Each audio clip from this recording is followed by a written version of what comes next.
1 second? I can. I'm going to be real quick. I got to vote. Tell me back.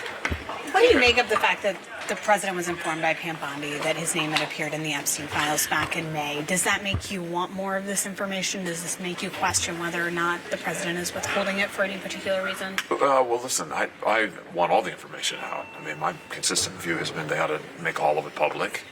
I just think that's the wise thing to do. The president said this the other day that Bondi ought to release anything and everything that's, like a legitimate, which I assume this will be like hundreds of thousands of pages. I mean, the MLK files were what, like 240,000 pages of documents.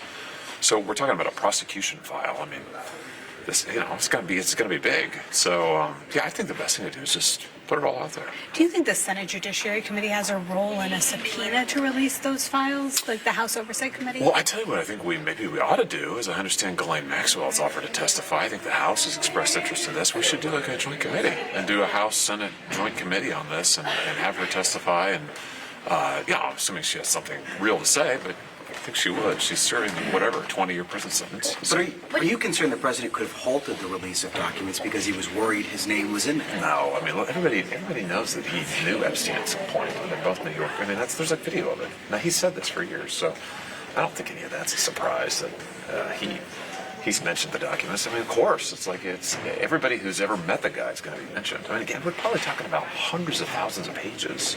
I'm just, as a former prosecutor, you have a prosecutor file. I mean, it's probably like every scrap of paper Epstein's ever had.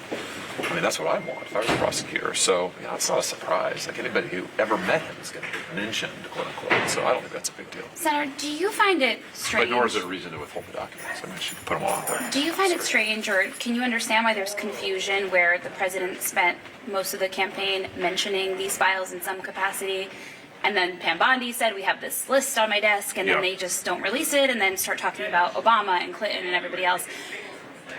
Does that sit right with you? Does it pass the smell test? Well, I think this goes back to, listen, you mentioned the Attorney General. I mean, this is the Attorney General's call at the end of the day because this has been, the Department of Justice led the prosecutions in the Epstein case, so they have possession of the files and the papers. Again, it's probably huge, and I think they ought to release them. I mean, I think that's the right thing to do. And most of it it's kind of like, it'll be like what we saw with the JFK and MLK files. A lot of it will be prosaic. And who knows, maybe there won't be any revelations in there, but I still think you should release them. Do you have confidence in Bondi? Yeah, I mean, listen, I think the president does, and that's the main thing. I think she's done a good job. I mean, I can understand if you're a prosecutor. I mean, prosecutors never like to open stuff up because they think, well, I might need this for a future prosecution. And if you open up a whole bunch of files, you lose any element of surprise for people you're going to charge in the future. So I understand. I've been a prosecutor. I understand that. But this case is a little different. Epstein's dead. Maxwell's in prison. They said that they're not pursuing active prosecution against anybody else. So I think under those circumstances, hey, release them. Put them all out there. I better go vote, guys, but I'll be back out. Thank you.